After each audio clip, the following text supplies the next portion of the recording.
기쁨으로 율법에 순종하게 한다는데 읽는 건 별로 안 기쁜 것 같아. 옆에 사람들 보고 한번 얘기합시다. 복음은 기쁨으로 순종하게 합니다. 그렇게 하면 인사할까요? 네. 네, 좋습니다. 오늘 갈라디아서 3장 15절에서 25절인데 우리 한 절씩 읽을까요? 제가 15절 먼저 읽겠습니다. 형제들아 내가 사람의 예대로 말하노니 사람의 언약이라도 정한 후에는 아무도 폐하거나 더하거나 하지 못하느니라.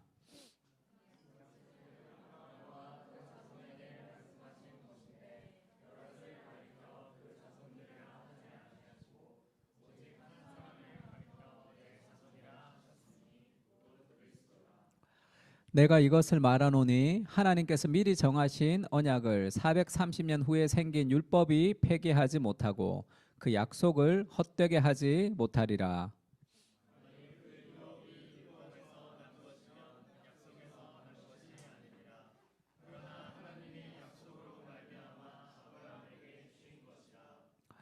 그런즉 율법은 무엇이냐? 범법함으로 더하여진 것이라 천사들을 통하여 한 중보자의 손으로 베푸신 것인데 약속하신 자손이 오시기까지 있을 것이라.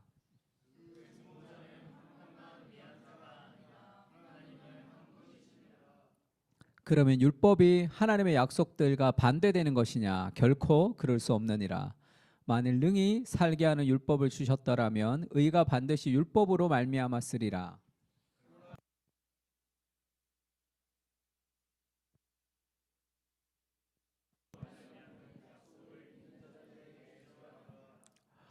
믿음이 오기 전에는 우리는 율법 아래 매인 바 되고 계시될 믿음 때까지 갇혔느니라. 율법이 우리를 그리스도께로 인도하는 초등 교사가 되어 우리로 하여금 믿음으로 말미암아 의롭다함을 얻게 하려 함이라. 믿음이 온 후로는 우리가 초등 교사 아래 있지 아니하도다. 아멘. 바울이 갈라디아서에서 계속 율법으로 사는 것이 아니라 믿음으로 사는 것이다 이렇게 얘기했습니다. 그러니까 율법으로 산다는 것은 오늘날로 얘기하면 내 힘을 가지고 나의 성취를 위해서 내가 노력하는 것이고, 믿음으로 산다는 것은 그리스도의 복음의 은혜를 가지고 순종하는 것이다 이렇게 얘기했습니다. 혹시 이 광고 아세요? Think Small이라고, 예전에 이 폭스바겐이죠. 폭스바겐의 비틀이 이제 이 벌레 같은 뜻이죠. 미국의 이 폭스바겐이 이제 독일에서 진출했는데 미국 사람들은 이 큰 차를 좋아했습니다. 그러니까 폭스바겐이 이게 뭐 너무 작으니까 미국 사람들에게는 이게 통하지가 않았어요. 그래서 폭스바겐에서 이 비틀을 만들면서 광고를 했는데, 유명한 광고죠. 신문을 이렇게 탁 펼치면 이 공란이 이렇게 확 나오는 거죠. 그러니까 다 눈에 띄겠죠. 그래, think small, 더 작게 생각해라. 그러면서 이 비틀이 작다는 게 조롱하는 있죠. 이렇게 미국 사람들이 이 폭스바겐이 작아서 이 조롱했단 말이에요. 근데 그것을 굉장히 좋게 광고했던, 그래서 이 거의 광고계 혁명과 같은 그런 이 광고가 있었습니다. 그래서 폭스바겐이 엄청나게 팔렸어요, 미국에서. 뭔가 그 자신의 약점을 정말 다르게 광고한 거죠. 꽉 채우는 것도 아니고 이 빈 공란에 이렇게 만들었습니다. 애플 광고도 첫 스티븐 잡스가 애플에 복귀하고 해서 했던 광고가 Think Different죠. 좀 다르게 생각해라. 아마도 이 Think Small을 좀 이렇게 차용했던 것 같고, 그러면서 여기 이제 많은 사람들이 나오는데 다 약간 뭐라 그럴까요? 좀 이상한 사람들, 좀 사회 부정자들, 뭔가 보통과는 좀 다른 그런 미친 사람들을 통해서 세상이 변화됐다. 좀 다르게 생각하라. 그런 광고가 유행을 했죠. 아마 이 미셸 푸코의 광기의 역사라는 책이 있습니다. 거기 보면 푸코가 뭔가 역사의 변화는 이 평범한 보통의 이 관념이 아니라 뭔가 좀 다른 이 크레이지 같은 사람들에 의해서 바뀐다고 해서 그 여러 가지를 좀 차용했던 것 같아요. 그래서 뭔가 좀 다르게 생각하는 거, 좀 다르게 살아가는 거, 그게 우리가 추구하는 거고 세상이 우리에게 요구하는 거죠. 뭐 평범하지 않고 좀 특별하라 이렇게 얘기합니다. 세스 고든이라는 마케팅의 이 구루 같은 사람이 이 퍼플 카우라는 책이 있어요. 보랏빛 소가 온다라는 책인데, 이 많은 소 중에 이 보랏빛 소가 있으면 눈에 띄겠죠. 그러니까 프랑스에 여행을 갔는데 소떼들이 쫙 가는 게 너무 장관이었어요. 그러니까 너무 아름다웠어. 근데 계속 소떼들이 지나가니까 하나도 안 아름답더라. 이제 식상해진 거죠.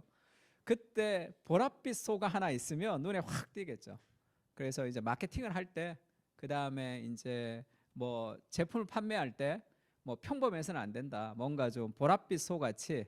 그래서 원래 마케팅 할 때는 P가 많이 써요. 뭐 가격, 뭐 프라이스, 그 다음에 뭐 프로덕터, 뭐 그렇게 P가 많이 쓰이는데, 그런 시대는 지나갔고 이제 다른 P, 그러니까 퍼플 카우 같이 뭔가 독창적이야, 새로워야 된다.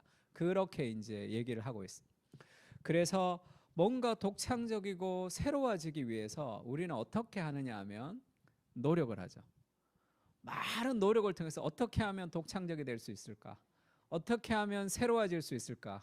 어떻게 하면 평범한 시대의 남들보다 더 잘할 수 있을까라고 생각하면서 독창적이 되기 위해서 노력하면서 이루려고 하는 그것이 율법적 삶이 됩니다. 그렇게 해서 독창적이 될 수 없는 거예요. 그러니까 율법과 믿음의 차이란, 복음의 차이라는 것은 인간의 노력으로 만들어지는 게 아니다, 이렇게 얘기했습니다. 그러니까 의미의 시대에도 그렇게 얘기하죠. 인간은 왜 일하는가 하면 의미를 찾기 위해서 일해요. 그래서 기본적인 욕구가 채워지면 사람들은 더 많은 스톡 옵션이나 화려한 사무실이 아니에요. 어떤 의미를 찾습니다, 사람들은. 근데 그 의미를 찾기 위해서 열심히 서로 노력하고 경쟁하죠.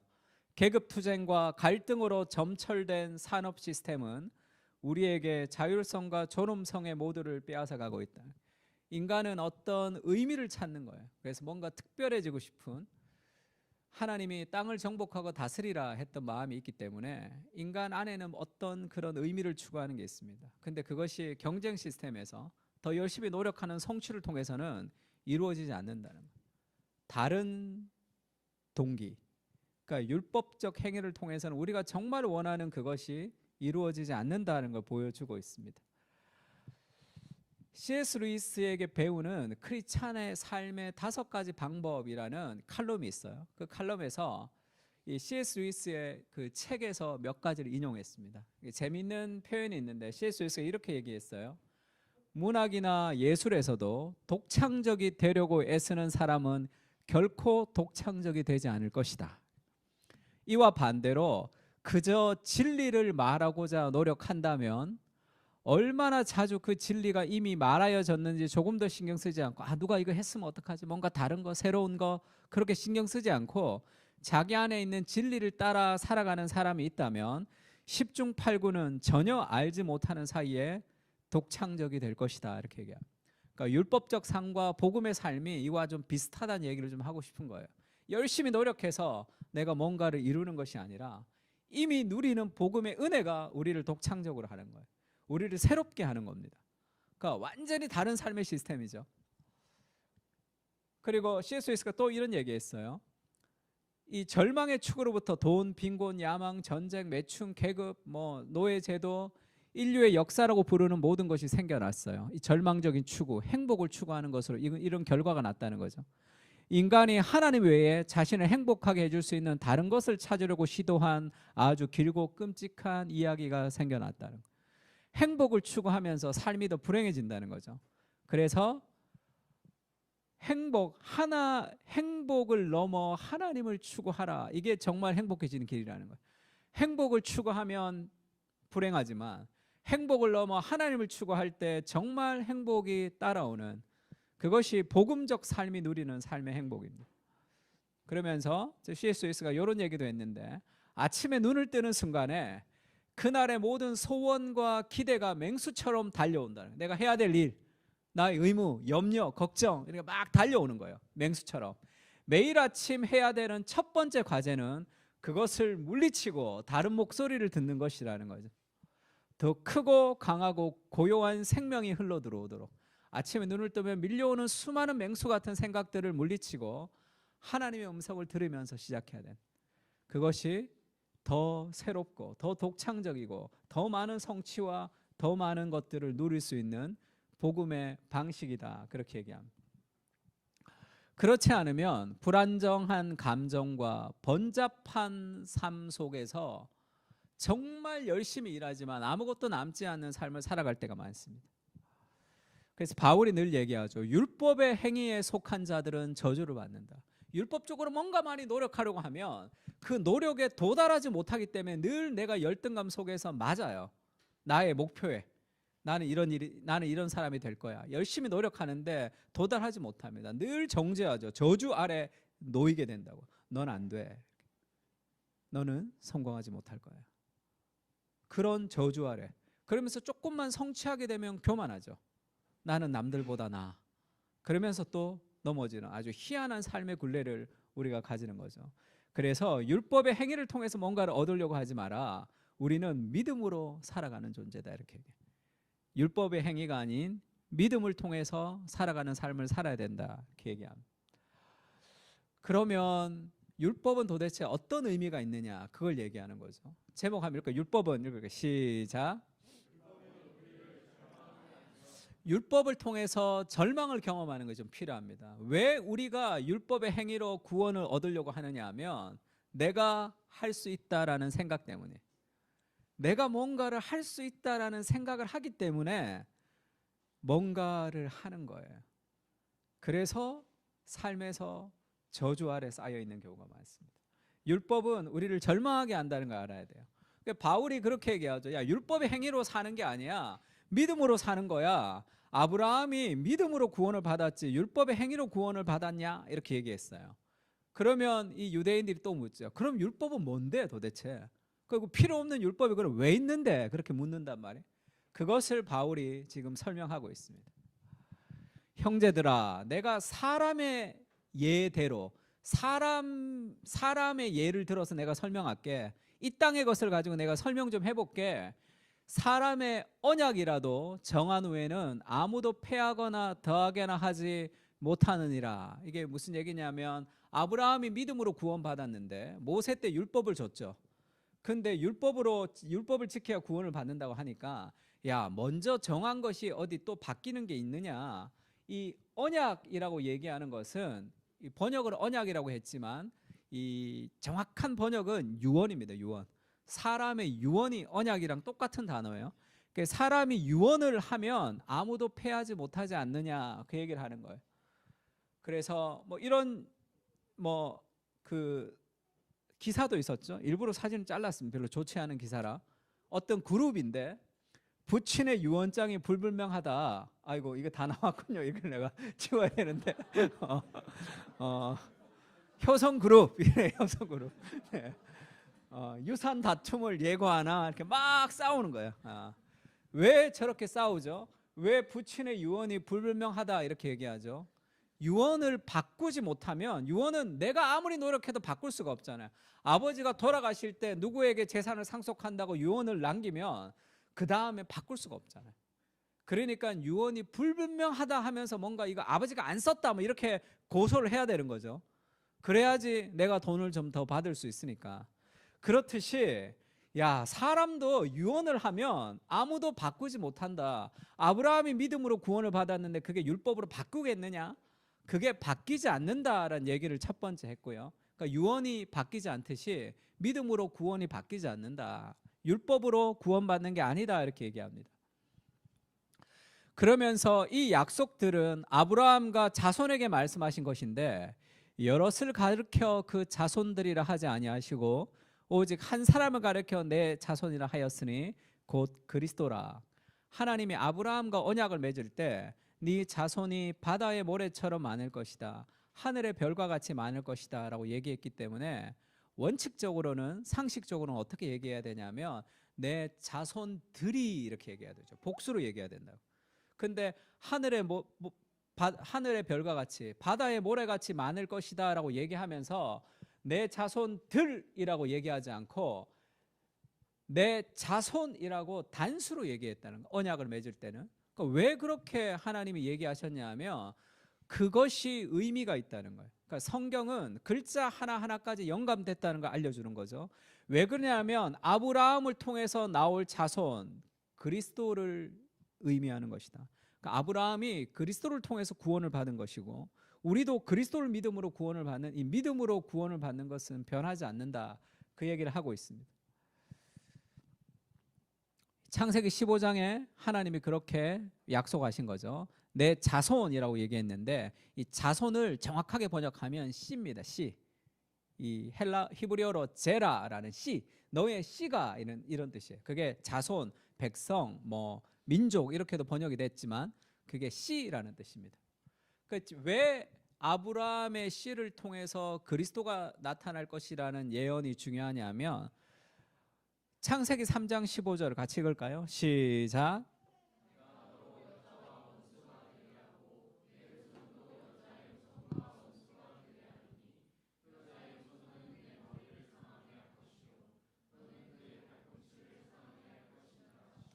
이것을 최초의 복음이라고 얘기하죠. 그래서 원시 복음 이렇게 신학적으로 이름도 붙어져 있습니다. 인간이 타락하고 나서 하나님이 최초로 복음을 선포했는데 내가 너로 여자와 원수가 되게 하고 할 때 그 이 사탄과 여자가 원수가 되게 하고 너의 후손도 여자의 후손과 원수가 되게 하라니 할 때 여자의 후손도 여자의 씨라고 번역돼야 됩니다. 씨. 여자의 씨와 원수가 되게 하려니 이 여자로부터 나오는 후손이 너의 머리, 뱀의 머리를 상하게 한다는 거예요. 이것은 사탄을 완전히 정복하는 악을 정복하는 승리를 얘기합니다. 너는 그의 발꿈치를 상하게 할 것이라. 발로 뱀 머리를 팍 밟을 때 뱀 머리가 박살이 나지만 그 발꿈치를 좀 상하게 한다는 거예요. 그것은 그리스도의 십자가의 고통 정도를 이야기합니다. 그래서 타락하자마자 하나님이 주신 복음이라는 것은 타락한 시대를 회복시킬 그리스도를 통해서 너희가 회복될 것이다 라는 것을 선포하셨어요. 창세기에 이미. 그래서 구약시대 사람은 어떻게 구원을 받습니까? 오실 메시아를 기다리는 믿음으로 구원받는 거죠. 우리는 오신 메시아를 믿는 믿음으로 구원을 받는 겁니다. 이 창세기에 나오는 이 여자의 후손, 그 메시아를 통해서 세상이 변화되는 그 과정 속에 아브라함이 있는 거죠 지금. 그래서 그 아브라함을 통해서 결국 그리스도로 이어지는 하나님의 역사 속에 네 인생이 있는 것이다. 너무 걱정하지 마라. 그 너무너무 일희일비하지 마라. 아브라함을 통해서 나타날 영광스러운 하나님 나라 안에 하나님이 아브라함을 선택하신 거죠. 그러면 율법은 왜 필요하냐? 그러니까 율법이 그러면 믿음으로 구원을 얻었고 바울이 믿음으로 구원을 얻는다면 중간에 있는 율법은 왜 필요합니까? 그렇게 얘기하죠. 그래서 바울이 그렇게 얘기합니다. 내가 이것을 말하노니 하나님께서 미리 정하신 언약을, 이게 믿음으로 구원을 얻는 아브라함과의 약속입니다. 430년 후에 생긴 율법이 폐기하지 못하고, 율법은 모세 시대에 온 거잖아요. 430년 뒤에 나오는 율법을 지켜야 구원을 얻는다고 하면 그 율법이 폐기하지 못한다는 거예요. 그 약속을 헛되게 하지 못하리라. 만일 그 유업이 율법에서 난 것이면 약속에서 난 것이 아니니라. 그러나 하나님이 약속으로 말미암아 아브라함에게 주신 것이라.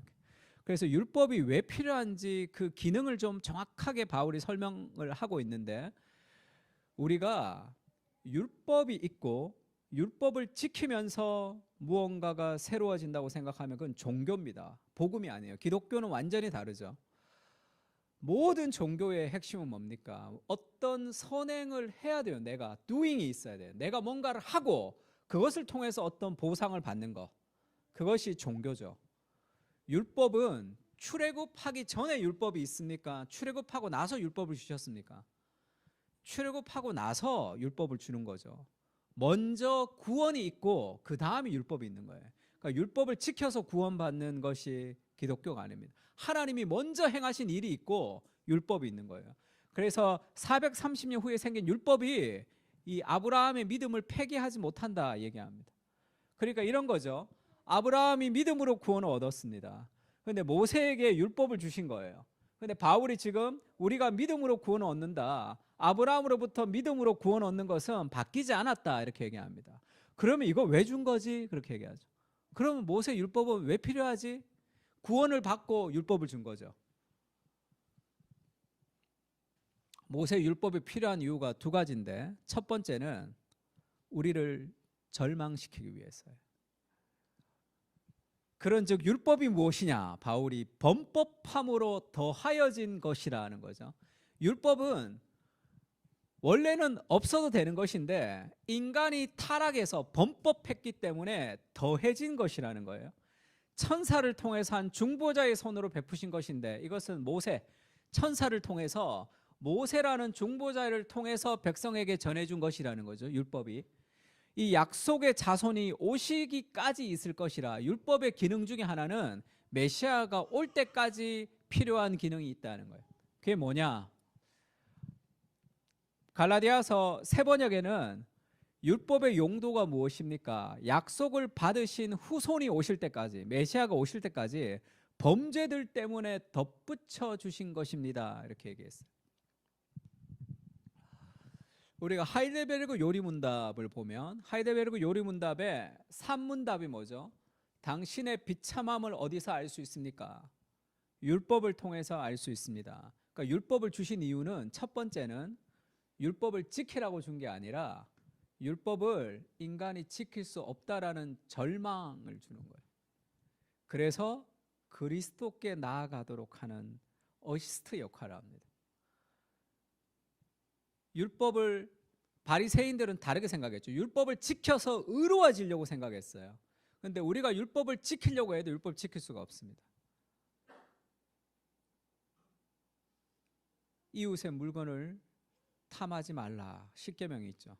내가 물건을 훔치지 않으면 우리는 의로워졌다라고 바리새인들은 잘못 생각했고 하나님은 탐심, 시기, 정욕, 음란한 생각 이미 간음했다 이렇게 얘기하죠. 인간은 율법의 기준 앞에 내가 죄인인 것을 깨달아주는 거예요. 내가 의로워지는 것이 아니라 내가 할 수 없다는 비참함을 율법을 통해서 깨닫는 겁니다. 첫 번째는 그래서 율법이 우리에게 요구하시는 것이 무엇입니까? 율법이 우리에게 요구하는 것은 하나님을 목숨을 다하여 사랑하고 내 이웃을 내 자신같이 사랑하라는 것이 율법이 우리에게 요구하는 것입니다. 이렇게 얘기하죠. 그 다음에 오문답은 어떻게 됩니까? 당신은 이 모든 것을 완전하게 지킬 수 있습니까? 이 율법을 못 지키죠. 절대로 우리는 지킬 수 없습니다. 나는 본성적으로 하나님과 이웃을 미워하는 성향이 있기 때문입니다. 그래서 율법은 우리를 정죄합니다. 너는 죄인이다. 복음이 기쁜 소식이 되는 이유는 복음이 먼저 나쁜 소식이 되기 때문이죠. 너는 너의 힘으로 구원을 얻을 수 없다. 너는 너의 행위를 통해서 인간 스스로 개선될 수 있는 존재가 아니다. 우리는 개선이 필요한 게 아니라 구원이 필요하죠. 내가 노력을 통해서 개선할 수 없는 존재라는 것을 깨닫는 것이 율법의 목표죠. 첫 번째는 그게 율법의 목표. 나는 지킬 수 없다는 것을. 그래서 로마서 7장에 바울이 뭐라고 얘기합니까? 그런즉 무슨 말을 하리요? 율법이 죄냐? 그럴 수 없다. 율법은 나쁜 게 아니에요. 율법은 선한데 왜 율법이 나쁘게 보이죠? 우리가 율법이 우리를 자꾸 때리기 때문에 그렇죠. 그러니까 율법이 나쁜 게 아니라 율법은 선한 거죠. 하나님의 기준을 알려주는 선한 것인데 왜 율법이 우리에게 나쁜 존재가 되냐 하면 내가 지킬 수 없기 때문이죠. 내 안에 범죄가 있기 때문에 내가 그걸 지킬 수 없는 존재이기 때문에 율법이 나를 정죄합니다. 늘. 율법이 죄는 아니죠. 율법으로 말미암지 않고는 내가 죄를 알지 못하였으니 곧 율법이 탐내지 말라 하지 아니하였더라면 내가 탐심을 알지 못하였으리라. 그러나 죄가 기회를 타서 계명으로 말미암아 내 속에서 온갖 탐심을 이루었나니 이는 율법이 없으면 죄가 죽은 것임이라. 율법이 없으면 내 마음대로 살아도 뭐가 죄인지를 모르잖아요. 그 율법이 내가 죄인인 것을 정죄하거든요. 전에 율법을 깨닫지 못했을 때에는 내가 살았더니 율법을 모를 때는 마음대로 죄를 지어도 괜찮으니까 살았습니다. 바울이 계명이 이름에 죄는 살아나고 나는 죽었도다. 율법이 자기를 정죄하잖아요. 아, 내가 죄인이구나. 내가 이거 못 지켰구나. 생명에 이르게 할 그 계명이 내게 대하여 도리어 사망에 이르는 것이 되었도다. 왜죠? 율법은 좋은 건데 그 율법을 지키면 구원을 받을 수 있는데 내가 못 지키거든요. 그래서 바울이 뭐라고 고백합니까? 오호라 나는 곤고한 사람이로다. 이 사망의 몸에서 누가 나를 건져낼 것이냐. 내가 육신으로는 마음으로는 육신은 하나님의 법, 마음으로는 죄의 법을 섬긴다. 내가 선하게 살고 싶지만 선하게 살 수 있는 능력이 나한테 없다라는 로마서 7장의 절망에 빠지는 거죠. 그래서 그리스도를 의지하도록 우리를 인도합니다. 내 힘으로 무언가를 이루고 싶어하는 사람들이 먼저 경험해야 될 것은 그것이 안 된다는 자기 절망이에요. 그때 하나님께 나아갈 수 있습니다. 정말 많이 일하고 정말 많이 노력하는데 이루어지는 게 별로 없단 말이에요. 하나님 앞에 나아가서 하나님이 내 인생 가운데 일하셔야 되는 거죠. 내 속사람으로는 하나님의 법을 즐거워하지만 지체 속에 다른 법이 죄의 법 아래 싸워 죄의 법으로 나를 사로잡아 오는 것을 보는도다. 나는 공고한 사람이다. 사망의 몸에서 누가 나를 건져내랴. 이것이 율법의 기능이죠. 그래서 믿음으로 구원을 얻는데 율법을 통해서 더욱 믿음으로 가도록 하는 거예요. 아, 나는 못 지키는구나. 내 힘으로는 안 되는구나. 그리스도의 구원이 필요하구나. 그래서 바울이 믿음이 오기 전까지 우리는 율법 아래 매인바되고 율법 우리를 계속 때리니까 계시될 믿음의 때까지 갇혔습니다. 그래서 율법이 우리를 그리스도께로 인도하는 초등교사가 된다. 예전 번역에는 몽학 선생이 된다 이렇게 얘기했죠. 율법은 우리를 그리스도께로 인도하죠. 왜? 너는 죄인이야. 너의 노력으로는 안 돼. 그래서 자기의 절망을 경험하게 해서 오직 나를 구원하실 분이 그리스도이심을 알려주는, 그러니까 더욱더 믿음으로 가게 하는 기능을 하는 거예요. 그래서 율법은 우리를 그리스도께로 인도하는 초등교사가 됩니다. 내 힘으로 안 된다는 것을 계속 깨달아야 되는 거죠. 믿음으로 말미암아 의롭다함을 얻게 하려 함이라. 믿음이 온 이유는 우리가 초등교사 아래 있지 아니하도다. 율법은 너 죄인이고 율법을 지킬 수 없는 존재다. 내가 아무리 노력해도 지킬 수 없어요. 그래서 우리를 절망하게 만듭니다. 제가 이 공동체 할 때도 한번 얘기했는데 예수님이 새로운 계명을 너에게 주는데 서로 사랑하라 이렇게 얘기합니다. 서로 사랑하라는 계명은 새 계명이 아니죠. 구약의 계명입니다. 근데 왜 예수님이 새로운 계명이라고 얘기하냐면 구약의 계명은 서로 사랑하라. 아멘 하면 사랑합니다. 근데 안 돼요. 사람을 사랑할 수가 없어. 내 안에 사랑이 없어. 그래서 절망하는 게 구약이에요. 신약에서 예수님이 서로 사랑하라 새 계명을 너에게 준다고 하면서 사랑할 수 있도록 해주죠. 한 가지가 다른데 뭐가 다르죠? 내가 너희를 사랑한 것 같이. 제자훈련 3권 마지막 과가 서로 사랑하라라는 파트인데 거기 제일 마지막에 오카노 목사님의 글이 하나 있습니다. 카도스의 은혜라. 카도스가 처럼 같이라는 헬라어 단어예요. 내가 너희를 사랑한 것 같이 그 그리스도의 은혜를 경험할 때 우리는 다른 사람을 사랑할 수 있는 거죠. 이게 복음과 율법의 차이입니다. 율법은 내 힘으로 열심히 노력해 사랑할 수 없다는 절망으로 끝나요. 복음은 내가 너희를 사랑한 것, 내가 사랑할 수 없다는 거 압니다. 나 이 사람을 사랑할 수 없습니다. 그리스도가 나를 얼마나 사랑하셨는지, 형편없는 죄인을 끝없는 용서. 베드로를 생각해 보세요. 끝없이 배신하는 베드로를 찾아오셔서 끝까지 사랑하시는 그리스도의 그 은혜를 경험하면서 사람을 사랑할 수 있는 능력이 생기는 거죠. 내가 사랑하는 거지만 내 힘이 아니죠. 복음으로 이미 끝없는 사랑을 받아 누리는 우리가 사랑하는 거죠. 그래서 야고보서에서는 하나님의 계명을 지키는 것이 무거운 것이 아니로다 이렇게 얘기하죠. 복음의 은혜, 사랑이 순종하게 만들거든요. 완전히 다른 거죠. 그러나 율법의 기능의 첫 번째는 우리를 정죄하는 거지만 우리가 그래서 그리스도를 만났어요. 그리스도를 만난 사람에게 율법은 뭡니까? 하나님을 따라 살아갈 수 있는 길을 제시하는 거예요. 지금 우리의 율법은, 우리를 정죄하는 율법은 우리는 정죄함을 받지 않습니다. 율법을 지키지 못해도 정죄함을 받지 않아요. 그래서 출애굽, 구원이 있고 율법이 있죠. 율법을 못 지키면 뭐 있죠? 성막이 있잖아요. 제사를 통해 하나님이 회복시켜 주는 거죠. 그래서 우리가 율법을 따라 살아가다가 살지 못할 때 하나님 앞에 다시 한번 회복하면서 끝없이 율법을 따라 살 수 있는 존재로 만드는 거죠. 인간 스스로 그리스도의 은혜가 없이는 율법을 따라 살 수 없습니다. 우리는 우리는 도덕적인 존재가 아니거든요. 근데 그 복음이 우리를 나는 죄인이지만 도덕적인 행위를 할 수 있도록 복음이 우리를 인도한단 말이에요. 제가 이번 주에 그 목동에서 오다가 그 앞에 차가 서 있고 그 경찰이 이렇게 다 잡았더라고요. 그래서 그냥 아무 생각 없이 쭉 갔습니다. 아, 저 잡혀 있네라고 갔는데 나를 이렇게 하더라고요. 나는 아니지. 지금 전혀 아무것도 없어. 뭐 신호 위반도 아니고 다 아닌데 왜 나 처음에 아닌 줄 알았어요. 근데 또 계속 이러는데 나야. 세웠어요. 그래서 내가 왜 그러냐, 이 사람 잘못 세운 줄 알고. 근데 2차선인데 이쪽으로 서면 무조건 우회전을 해야 된대요. 직진하면 안 된대. 근데 여기가 이렇게 돼 있어서 당연히 일로 가는 게 맞는 것 같은데, 그러니까 거기 서 있는 거죠. 그냥 지나가면 다 잡히는 거예요, 거의. 그러니까 좀 억울하기도 하고 기분 나쁘기도 하지만 내가 잘못한 것에 대해서 엔타이틀먼트, 내가 권리가 있는 것처럼 얘기하고 싶지 않았습니다.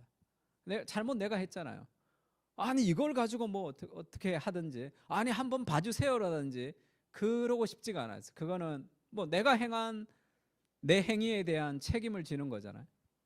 그래서 가만히 있었더니 뭔가 이제 그분도 아마 이렇게 거기는 무조건 잡히는 데 있으니까 뭔가 얘기를 해야 된다고 생각했나 보죠. 내가 아무 얘기 안 하고 있으니까 본인이 얘기하더라고요. 뭐 벌점 15점이 뭡니다 이렇게 얘기하고, 어디서 오셨어요? 그러더라고요. 수지에서 왔다 그래요. 아, 그럼 여기 처음이시겠네요. 헷갈리시겠네요 이러더라고요. 그러더니 그럼 벌점 없는 걸로 싼 걸로 제가 해드리면 되죠, 사인하세요 이렇게 얘기하더라고요. 제가 그렇게 얘기했습니다. 벌점 있는 걸로 해주십시오. 이렇게. 내가 벌점이 있는 행위를 했다면 벌점 없는 걸로 하는 것은 내가 했던 행위가 아니죠. 그거는 그렇게는 안 하고 싶다. 그냥 벌점 15점 있는 걸로 해주십시오. 그러니까 와, 이런 사람 처음 봤네. 와, 이런 사람 처음 봤네. 그러더니 면허증을 쑥 넣으면서 그냥 가세요 그러더라고. 모르겠습니다. 뭐 여기에 몇 명은 아닙니다, 15점 해주십시오 막 그래야지 더 윤리적일지 모르겠지만 뭐 그렇게까지는 또 아니잖아. 그거는 아닙니다, 반드시 15점 해주십시오. 그렇게 내가 뭐 그 사람을 그렇게까지는 또 모르겠어요. 그렇게 생각하는 사람이 있을지 모르겠지만 저는 윤리적인 사람은 아닙니다. 그러면서 뭐 갔어요. 가니까 뒤에서 이야 저런 사람 처음 보네 막 계속 그러고 있더라고요. 우리가 만약에 내가 도덕적인 사람이라면 그런 행위가 나의 의가 되는 거죠. 야, 이거를 가지고 벌점을 싸게 해달라는 사람들을 무시하며 삽니다. 그건 도덕적 행위가 자기의 정체성이기 때문이죠. 나는 윤리적인 인간이 아니에요. 잡혔을 때 도망가고 싶은 사람입니다. 그 욕해주고 싶은 거예요. 어디 세금이 떨어졌나? 이런 데서 잡나? 그게 나예요. 그건 바뀌지 않는 나의 본성이죠. 네, 무엇이 나를 그 상황에서 그렇게 하게 했냐면 그게 복음이죠. 하나님 앞에 우리가 있는 거죠. 나는 죄인이지만 하나님의 정체성을 가질 때 우리는 훨씬 더 쉽게 무언가를 행할 수 있는 사람이 되는 거예요. 막 도덕적으로 내가 그런 사람이 되기 위해서 막 노력하고 애쓰는 게 아니라 복음이 우리에게 가는 거죠. 그러니까 율법은 우리를 정죄하는 기능을 하고, 그렇게 복음을 받아들인 우리에게 율법은 이제 그렇게 살아갈 수 있는 삶의 기준을 제시하는 거예요. 그렇게 못 살 수도 있습니다. 그래도 괜찮아요. 그리스도 예수 안에 있는 자에게는 더 이상의 정죄함이 없습니다. 그렇게 살아갈 수 있도록 계속 그리스도가 우리를 인도하는 거예요. 그래서 율법의 모든 저주로부터 자유하면서도 율법을 지킬 수 있는 존재가 되는 거죠. 더 자유롭게. 그게 복음이 우리에게 주는 은혜입니다. 그래서 복음은 같이 읽을까요? 시작. 좋은 충고는 내가 뭘 해야 돼요. 소식은 내가 하는 게 아닙니다. 이것을 좀 쉬운 말로 풀면 다시 읽을까요? 시작.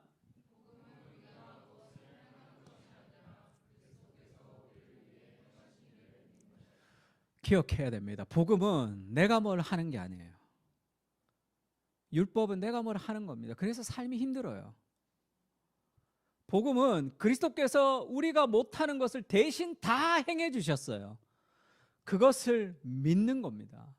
그것을 믿으면 더 이상의 정죄가 없는 상태에서 그 사랑과 은혜가 우리를 새롭게 하는 거예요. 누구에게 인정을 받기 위해서 일하는 것이 아니라 완전한 인정을 누린 우리가 하나님과 세상을 섬기기 위해서 일할 수 있도록 해주는 거예요. 그것은 더 많은 인정을 불러옵니다. 그러나 그 인정이 나한테 그렇게 중요하지도 않은 거죠. 그래서 율법은 명령이에요. 이렇게 행하라, 그러면 살리라. if then의 의미가 있습니다. 이렇게 해, 그러면 네가 살 거야. 이게 율법이에요. 모든 것은 내가 행하기에 달려, 내 마음먹기, 내가 노력하기에 달려 있는 거죠. 이것이 오늘날 사회가 우리에게 주는 율법적 어떤 자기 성취 같은 거죠. 그래서 명령은 내가 행해야 될 내용입니다. 그래서 삶이 힘들어요. 복음은 뭐죠? 약속이죠. 내가 너를 위해서 다 행했다, 다 이루었다. 예수님이 십자가에서 그렇게 얘기했죠. 그러므로 너는 살 것이다. 불안과 두려움 가운데 우리가 살아가지 않습니다. 왜죠? 우리는 망하지 않거든요.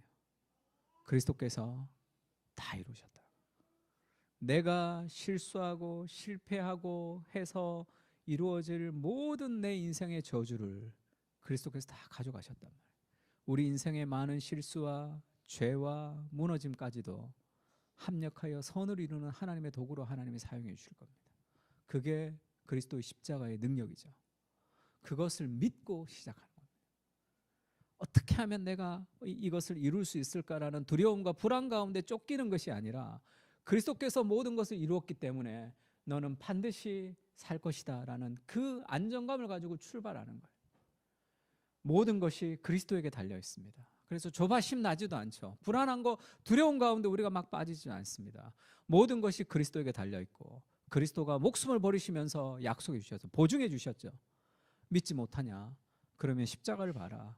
내가 목숨을 버리면서 약속했다. 그래서 그 약속을 우리가 믿어야 할 내용입니다. 그것을 믿을 때 우리가 율법을 기쁘게 순종할 수 있는 단계가 되는 거죠. 율법을 내 힘으로 지키려고 하면 저주가 되지만 그리스도의 사랑을 자꾸 기억하면 기쁘게 그 사람의 무언가를 해드리고 싶은 마음이 생기는 거죠. 그게 기쁨으로 율법에 순종하는 사람이 되는 거예요. 복음이죠. 그래서 율법은 뭐냐? 잘못하지 못하게 하는 거예요. 죄 짓지 않도록 우리를 하는 겁니다. 잘못하지 못하도록 하는 게 율법이라면 복음은 잘할 수 있도록 하는 거죠. 그래서 복음을 믿은 사람은 자꾸 율법으로 돌아가서는 안 돼요. 왜 하나님이 그것을 다 행해 주셨는 줄 압니까? 내가 해야 될 선한 일이 있거든요. 거기로 나가야 된다. 내 삶의 불안과 내 삶의 무엇을 위해서 자꾸 율법으로 돌아가면 하나님이 우리에게 복음을 주신 그 약속을 이루지 못하잖아요. 그래서 마귀는 자꾸 우리를 율법으로 돌아가게 합니다. 아브라함이 그렇게 얘기하죠. 하나님은 죽은 자를 살리시며 없는 것을 있는 것처럼 부르시는 이시라. 바울이 그렇게 얘기합니다. 너를 많은 민족의 조상으로 세웠다 하신 같이 그가 믿은 바, 아브라함의 믿음을 바울이 한 줄로 요약했어요. 하나님은 죽은 자를 살리시며 없는 것을 있는 것처럼 부르시는 이시라는 것을 아브라함이 믿었다는 거예요. 아브라함이 바랄 수 없는 중에 바라고 믿었으니 이는 내 후손이 이와 같으리라 하신 말씀대로 많은 민족의 조상이 되게 하려 하심이라. 아브라함의 인생을 바울이 한 줄로, 아브라함의 믿음은 하나님은 죽은 자를 살리시며 없는 것을 있는 것처럼 만드시는 분이시라는 그 하나님의 행하심을 믿었습니다. 그래서 잘 보여요. 처음에 어떻게 되죠?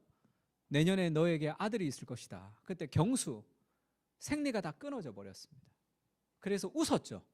아들이 있다는 게 좋긴 좋지만 이루어질 수 없는 것 때문에 웃었습니다. 하나님이 너 웃었지? 너 웃었다? 기억해라.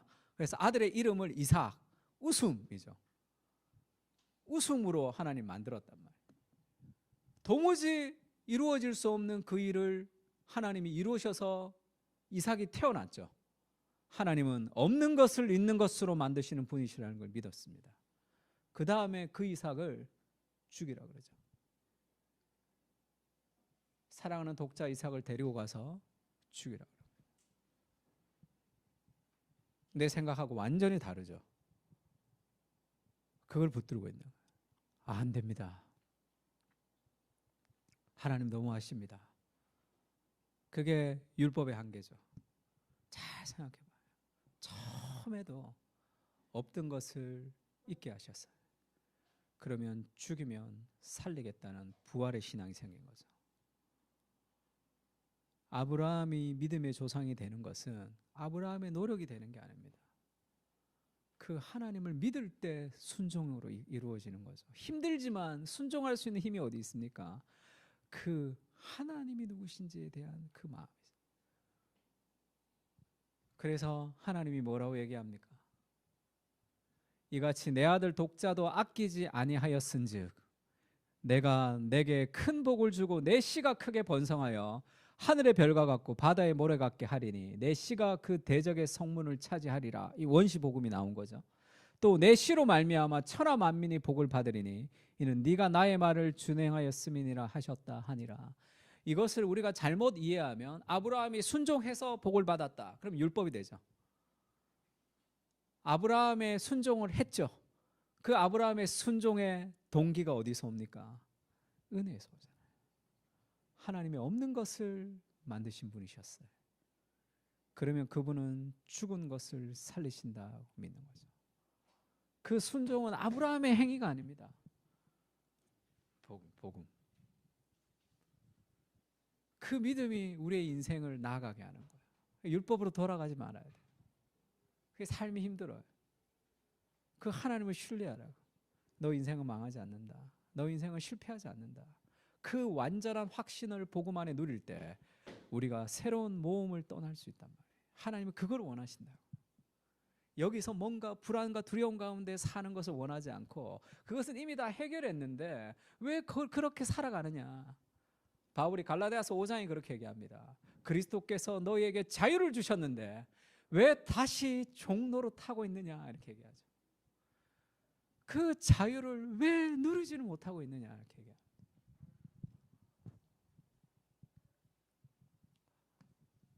바리새인들은 완전히 달랐죠. 그 율법을 지켜서 구원을 얻으려고 했습니다. 그러니까 종교 생활이 딱딱해지는 거죠. 그래서 예수님이 그들에게 심판을 선언하시죠. 화 있을진저 외식하는 서기관과 바리새인들아, 율법을 지켜서 구원을 얻는 게 아니다. 네가 노력을 통해서 뭔가를 성취하는 게 아니다. 이미 그리스도 앞에 완전한 인정이 있는 그것을 받아서 누려야 되는 거예요. 그것을 누릴 때 삶은 달라집니다. 그러니까 얼마나 교만하며 다른 사람을 비판하고 자기 의를 쌓아가는 종교 생활만 해야 되는 거예요. 누가 카드 뉴스에서 이렇게 얘기했는데 참새와 독수리를 비교했습니다. 참새는 자기 힘으로 날아가요. 바람을 자기가 이렇게 막 자기 힘으로 날아가는 이게 율법적 삶이에요. 막 자기 힘으로 뭔가를 이루려고 노력해. 참새같이 막 하다가 지치면 못 날고 이런. 금방 지치죠. 그래서 참새가 멀리 나가는 거 봤습니까? 참새를 잡을 수도 있겠다고 생각하는 게 여기 갔다 여기 서고 저기 갔다 저기 서니까 참새도 잡으려고 하잖아요. 독수리와 알바트로스는 날갯짓 많이 안 하죠. 독수리가 이 날개가 2m 정도 된다는데 확 하고 뭐 하죠? 바람을 타죠. 하나님의 역사를 경험하면서 인간의 노력이라는 것이 내 힘으로 막 참새같이 살아서 삶의 열매가 없어요. 바람 타야 된다. 너무 많이 일하려고 하지 말고 기도하세요. 기도. 하나님의 바람이 불 때 그걸 타면 되잖아. 막 이런 얼마나 안타까워요. 이사야에서 그렇게 얘기하죠. 야곱아 어찌하여 네가 말하며 이스라엘아 네가 이르기를 내 길은 여호와께 숨겨졌으며 내 송사는 하나님께서 벗어난다 하느냐.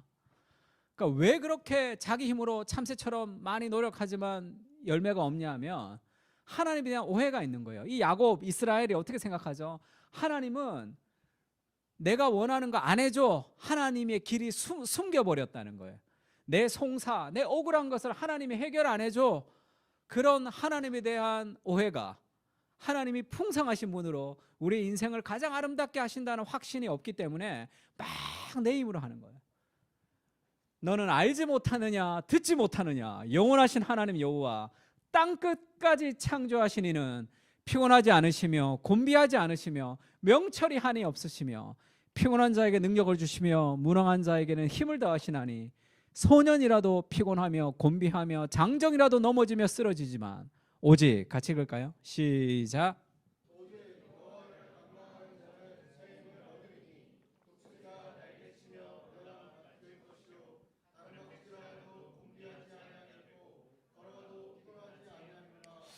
아멘. 내 힘으로 살아가는 힘들지만 오직 여호와를 앙망하는 자는 새 힘을 얻는데 독수리가 날개치며 올라갈 같을 것이다. 탁 치고 올라가는 거예요. 그리고 바람을 타고 독수리가 날아갑니다. 그러니까 다른 박질해도 곤비하지 않고 걸어가도 피곤하지 않는 거예요. 열심히 일하고 다른 사람보다 더 많은 성취를 가집니다. 그래도 그것이 힘들지 않는 이유는 하나님의 역사 아래 바람을 타는 거예요. 그래서 하나님 앞에 믿음으로 살아가는 사람들의 삶을 보세요. 데이빗 브레너드 일기 이런 거 보세요. 어마어마하게 일 중독처럼 일을 많이 합니다. 엄청나게 많은 성취를 걸어요. 그러나 그가 피곤하다, 힘들다, 죽겠다 그런 얘기 안 합니다. 왜 그렇죠? 하나님 바람 타는 거죠.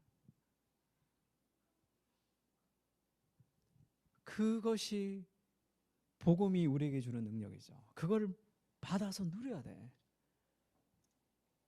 지금 내 모습을 하나님이 너무 사랑하시고 내 인생 가운데 하나님의 은혜가 있다는 그 감격이 지치지 않는 인생을 우리 살아가게 합니다. 피곤하죠. 힘들죠. 그러나 지치지 않는 기쁨이 우리의 삶을 인도한단 말이에요. 복음은 같이 읽을까요? 시작. 이게 두 번째, 복음은 그 은혜가 있으니까 기쁨으로 순종할 수 있도록 만들어가는 거죠. 이것이 우리가 추구하는 겁니다. 마동석 씨 나오는 영화 보면 진실의 방이라고 있어요. 형사야, 이 사람이. 형사인데 이 범인들이 잘 불지 않잖아요. 그러면 진실의 방으로 인도한다고 헬멧을 이렇게 씌웁니다. 헬멧을 막 때리는 거죠, 이렇게. 그러면 상처가 나지 않으면서 엄청나게 고통을 당하잖아요. CCTV 없애면. 그러면 불죠. 이제 안 불었던 거 다 분단 말이에요. 율법적 삶이 약간 그런 거예요. 하나님 막 두려워요. 하나님 무서워요. 내가 순종하지 않으면 하나님이 뭔가 나를 후려칠 것 같은, 마치 마동석 같은 하나님이 나타나셔서 순종하지 않으면 뭔가 진실의 방으로 우리를 인도해가지고 막 때려서 순종할 것 같은 그런 마음을 가지고 순종할 때 이 신앙이 힘들어지는 거죠. 바울이 그렇게 얘기합니다. 예수 그리스도의 종이다. 나는 그리스도의 사랑의 종이죠. 사랑은 구속당하는 거죠. 사랑하는 사람이 생기면 자유가 제한당합니다. 내 마음대로 할 수 없잖아요. 그러나 자유가 제한당하는 그것이 더 기쁘죠. 그게 사랑이잖아요. 그리스도의 그 복음은 사랑 안에서 율법에 우리를 맞추는 삶을 살 수 있다. 그것도 즐겁게. 바울이 그렇게 합니다. 나는 비방자요 박해자요 폭행자였으나 도리어 긍휼을 입은 것은 내가 믿지 아니할 때 알지 못하고 행하였음이라. 우리 주의 은혜가 그리스도 예수 안에 있는 믿음과 사랑과 함께 넘치도록 풍성하였도다. 믿보다 모든 사람이 받을 만한 이 말이여 그리스도 예수께서 죄인을 구원하시려고 세상에 임하셨다 하였도다. 죄인 중에 내가 괴순이라. 이렇게 얘기합니다. 바울이 자신은 형편없는 존재였는데 그리스도의 은혜가 나를 구원하셨다는 그 은혜의 감격이 바울을 열심히 있게 하는 거죠. 저도 24살까지 저는 대학도 가지도 않고 일도 못하고 아무것도 할 수 있는 게 없었어요. 기술도 없고 능력도 없고 어릴 적부터 저는 뭔가를 잘하는 게 없이 좀 약간 멍청한 스타일로 자랐습니다. 내가 정말로 가치 있는 존재라는 그리스도의 은혜를 깨닫고 나서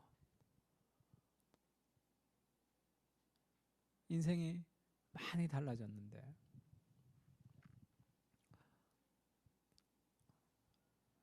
그것이 우리의 삶의 동력이 되는 거죠. 포항에서 이번 주 금요일 날 강의가 있는데 저녁에 이제 소그룹 강의를 좀 하기로 했습니다. 이제 목요일까지 이 부흥회를 해야 되기 때문에 금요일 저녁이면 뭐 좀 오전에 쉬고 가면 되겠다 생각했는데, 오전에 교육자들 강의를 좀 해달라고 이제 담임 목사님 연락이 왔어요. 그러니까 몇 시에 교육자들 모입니까? 9시 30분에 모인다 그러더라고요. 그럼 9시 30분에서 오전 강의하고 점심 먹고 이제 저녁에 하자고. 그러면 이제 차를 타고 가면 새벽 뭐 5시쯤 가야 되죠. 9시 반에 가려면. 그러니까 목사님 그거 되겠습니까? 안 피곤하겠습니까? 이렇게 얘기하는 거. 그래서 2번 가는 것보다 낫잖아요, 내가. 그다음에 교육자 하려고 또 가야 되잖아. 그리고 한 번 간 김에 교육자들 아침에 강의하는 거는 굉장히 좋은 거죠. 와, 우리 고 목사님 강철이네, 막 이렇게 얘기하시더라고요. 피곤하지만 기쁘죠.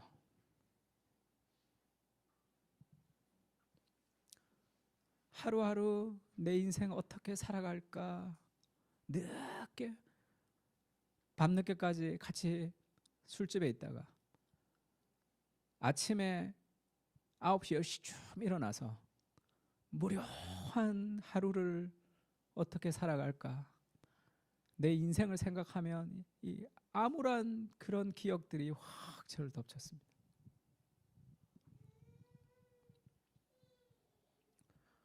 그리스도의 은혜가 우리를 해방시킨 거죠.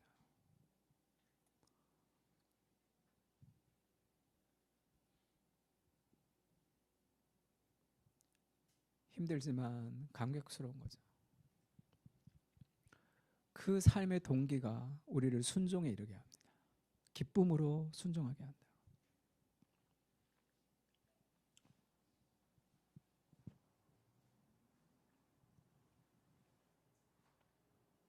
오늘 왜 이렇게 많죠? 예. 지난번에 얘기한 적 있죠. 눈물의 여왕 같은 이 로맨스를 많이 사람들이 보는 이유는 인간 안에 있는 영원한 사랑에 대한 갈망이다, 이렇게 얘기했습니다. 그래서 그런 걸 많이 모든 사람이 보는 것은 우리 안에 영원한 사랑에 대한 갈망이 있어요. 이 그리스도를 만날 때 해결됩니다. 그리스도와의 완전한 사랑이 채움을 받을 때 해결된다 그랬죠. 어벤져스, 독수리 오영재 마찬가지로 그랬죠. 진정한 구원자에 대한 갈망이 있습니다. 세상을 구원하고 싶은, 그리고 세상을 구원하는 일에 동참하고 싶은 그런 삶의 갈망이 우리에게 있는 거죠. 한강이 노벨문학상을 탔죠.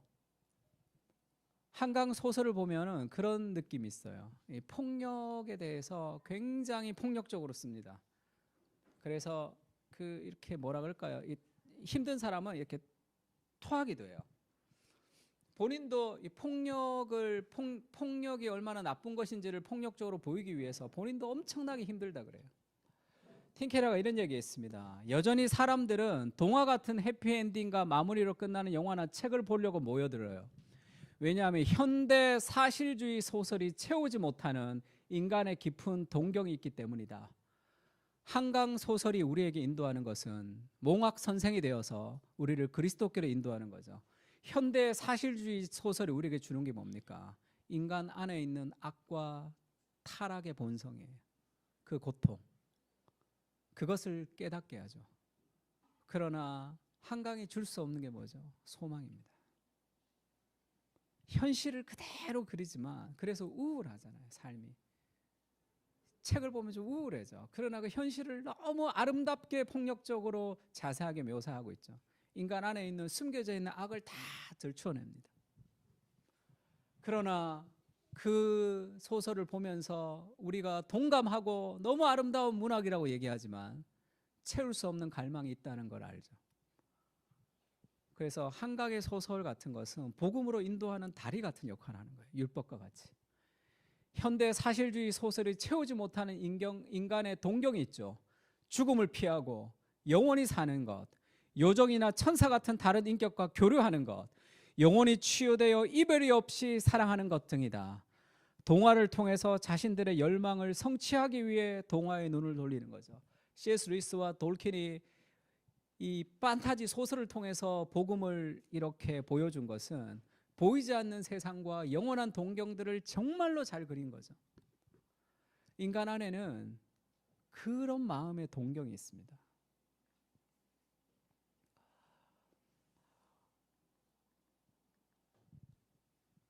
흑백 요리사로 배우는 PM의 역량이라는 그걸 봤는데, 흑백 요리사로 PM이 이제 뭐 프로덕트 매니저 정도 되죠. 그 일하는 사람들. 흑백 요리사의 사람들이 열광하는 이유가 뭡니까? 그 안에 인간의 어떤 동경을 만나는 거죠. 그걸 보면서 제가 그런 생각이 좀 들었어요.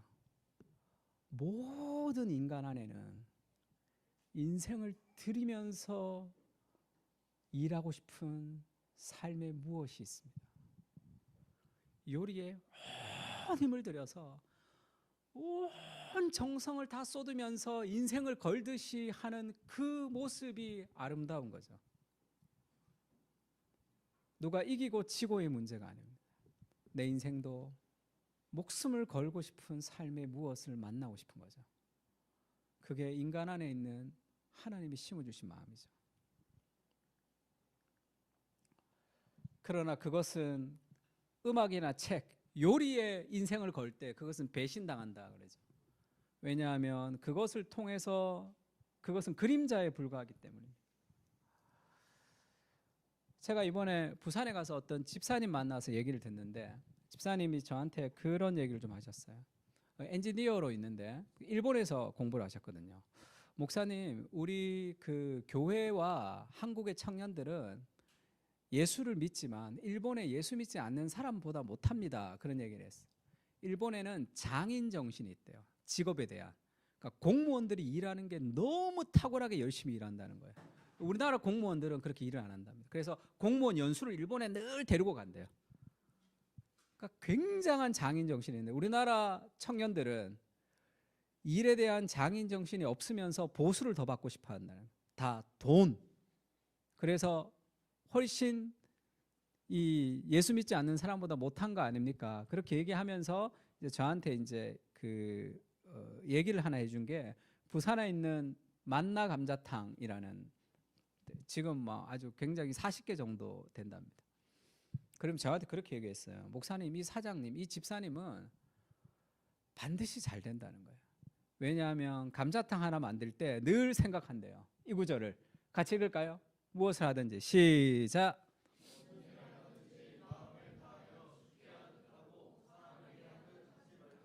감자탕 하나를 만들 때 이걸 예수님에게 드린다고 생각한답니다.